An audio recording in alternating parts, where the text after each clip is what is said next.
Morning mga mare.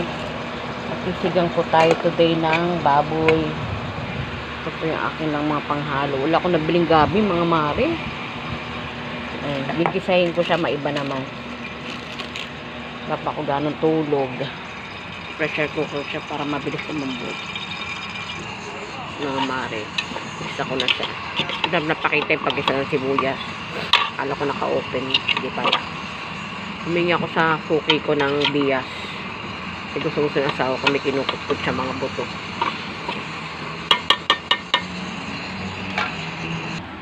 So, mga mare, ating sinigang. Pressure cooker ko yan. Ako siya yung paborito. Asawa kasi mga mare, mahilig siya magkot-kot sa buto. Yan o.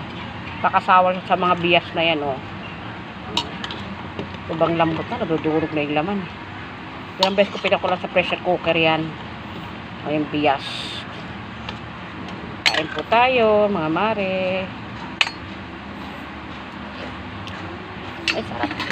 Bye.